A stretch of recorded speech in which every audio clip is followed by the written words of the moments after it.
Praise the lord. పునరుద్ధానుడైన యేసుక్రీస్తు నామములో మీ అందరికీ శుభాభివందనాలు. బాగున్నారా? యేసయ్య మీ అందరిని ఆశీర్వదించునుగాక. అనుదిన వాత్సల్యతను నేటి వాక్య ధ్యానాంశాన్ని ఉదయకాలం ధ్యానించుకుందాం రండి. పరిశుద్ధ బైబిల్ గ్రంథంలో నుంచి యెషయా ప్రవచన గ్రంథం 43వ అధ్యాయము 2వ వాక్య భాగాన్ని నేను చదువుతాను. వీలైతే బైబిల్ తెరిచి వాక్యాన్ని గమనించండి. నీవు జలములలో బడి దాటునప్పుడు నేను నీకు తోడయ్యుందును. యేసయ్యకి మహిమ కలుగును గాక. దైవజనమా, ఈ చదవబడిన వాక్య భాగాన్ని విన్నారు కదూ?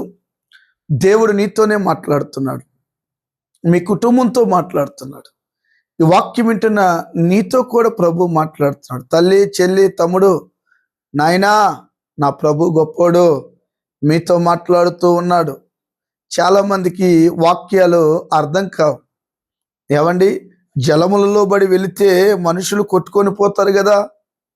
ఏవండి, మనం ఎరుగుదాం కదా, వాక్యము ఎప్పుడు రెండంచుల ఖడ్గము. వాక్యానుసారంగా ఆలోచిస్తే మర్మములు దేవుడు బయలుపరుస్తాడు. ఏవండి, అవునంటారా కాదంటారా? అలానే అజ్ఞానపు విశ్వాసులు చాలా మంది ఉంటారు. ఆ మధ్య స్టూడెంట్స్ అంట, యవన బిడ్డలు ఎక్కడికో వెళ్ళి యేసు ప్రభువుని నమ్మారు. ఆ ప్రాంతంలో దేవుణ్ణి కాస్త గట్టిగా పట్టుకున్నారు. వాళ్ళు అద్దరికి వెళ్ళడానికి వర్షాకాలం అనుకుంటూ భయంకరంగా వాగులు పొంగి పొరులుతుంటే, మనము గనక అడుగు పెడితే మరి మనల్ని ఏం చేయలేవని వాక్యం ఉంది కదని ఆ వాగులో నడుచుకుంటూ వెళ్ళి కొట్టుకొని 4-5 ఆడపిల్లలు చనిపోయారు. వాక్యం అర్థం అవ్వాలి, వాక్యాన్ని తెలుసుకోవాలి. ఇక్కడ రాయబడి ఉన్న మాట ఏంటంటే, నీవు జలములలో బడి దాటునప్పుడు నేను నీకు తోడయ్యుందును అన్నాడు. ఇశ్రాయేలీయుల ప్రజలు మోషే గారు ఆరోహణమైపోయిన తర్వాత లేక చనిపోయిన తరువాత యెహోషువ నాయకత్వంలో ఇశ్రాయేలీయుల ప్రజలను తీసుకొని కానాను బయలుదేరుతున్నప్పుడు యోర్దాను నది అడ్డుగా వచ్చింది. ఏవండి, దిగువగా ఉండడం వలన ప్రవాహముగా వేగముగా నీళ్ళు వస్తున్నాయి, అద్దరికి చేరాలి. ఇప్పుడు వీళ్ళు కనుక వెళితే కొట్టుకొని పోతారు. ఏం చేయాలి? యెహోషువ గొప్ప నాయకుడు, యెహోషువ తెలివి కలిగిన వాడు కనుక నిబంధన మందసాన్ని ముందు పెట్టుకున్నాడు, యాజకులను ముందు పెట్టుకున్నాడు, బోరలను ఊదించే వారిని పెట్టుకున్నాడు. మొదట యెహోషువ గారు నిబంధన మందసం, ఇశ్రాయేలీయుల ప్రజలున్నారు. ఏవండి, యెహోషువ ఏవండి మరి యాజకులు బయలుదేరి నడుచుకుంటూ ఆ ప్రవాహంగా వస్తున్న వేగం, శత్రు ప్రవాహం కావచ్చు, శోధన ప్రవాహం కావచ్చు, సమస్యల ప్రవాహం కావచ్చు, ఏవండి నిన్ను పాడు చేస్తూ భయపెట్టాలని ప్రవాహంగా శత్రువులు దండెత్తి దాడి చేస్తూ ఉండొచ్చు. నా ప్రభు ఎవరో తెలుసా? జలములలో బడి వెళ్ళినా దాటినా నిన్నేమి చేయవు. వారు అడుగు పెట్టగానే దేవుని ప్రభావము దిగి వచ్చింది. వాళ్ళు పరిశుద్ధపరచుకున్నారని రాయబడి ఉంది. ఎప్పుడైతే పరిశుద్ధపరచబడ్డారో, తీర్మానం చేసుకున్నారో, అడుగులు పెట్టగానే ఏవండి ప్రవాహంగా వస్తున్న నీళ్ళు ఒక్కసారిగా వెనక్కి మళ్ళడం జరిగాం. హల్లెలూయా.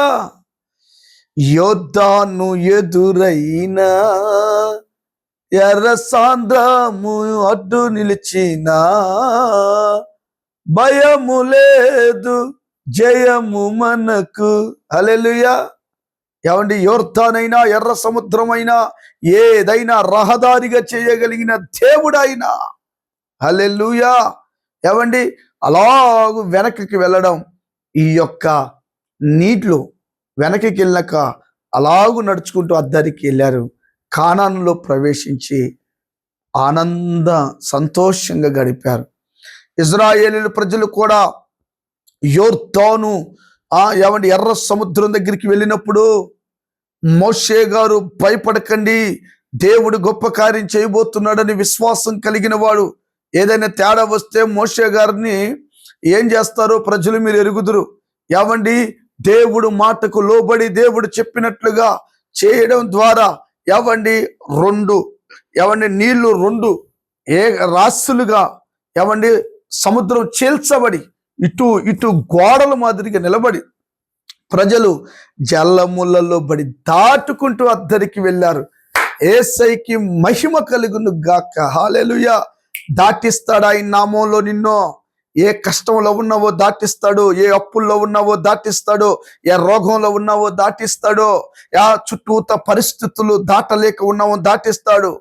రాజకీయ నాయకుడి చేతిలో ఉన్నావా దాటిస్తాడు, శత్రువు చేతిలో ఉన్నావా దాటిస్తాడు, ఆ పాపపు చేతిలో ఉన్నావా దేవుడు దాటిస్తాడు. ఎక్కడున్నావో ఎవరి చేతిలో ఉన్నావో ఈ వాక్యం విన్న నీ జీవితంలో నీవు గనక ప్రభువుని విశ్వసించగలిగితే, నమ్మగలిగితే, ఆధారపడగలిగితే అద్భుత కార్యం దేవుడు చేయబోతున్నాడు. అదే దాటడం అంటే. ఎర్ర సముద్రం దాటలేదా? యొర్దానును దాటి జలములలో దాటి వెనక్కి వెళ్ళలేదా? ఏకరాశిగా నిలబడలేదా? నా దేవుడు గొప్పవాడండి. నిన్ను ముట్టనివ్వడో, నిన్ను తాకనివ్వడో. ఇశ్రాయేలుని కాపాడువాడు కునుకుడు నిద్రపోడు, కనుగుడ్డు ముట్టినట్లే అన్నాడు. అంత గొప్ప దేవుని మీద ఆధారపడి బ్రతకగలిగితే నడిపించునుగాక. ఆమేన్. ప్రార్థన. ప్రేమ కలిగిన తండ్రి, జలములు లాంటి అయా ఎటువంటి శ్రమలైనా మాకు నీ మీద ఆధారపడే కృప దయచేయమని, నడిపించి జయాన్ని ఇవ్వమని యేసునామమున అడుగుచున్నాము తండ్రి. ఆమేన్. Thank you. God bless you. దేవుడు మిమ్మల్ని దీవించునుగాక. ఈ వాత్సల్యత వింటున్నారు కదూ, అనేకులకు షేర్ చేయండి. ప్రభు మిమ్మల్ని బలపరచునుగాక. ఆమేన్. ఆమేన్.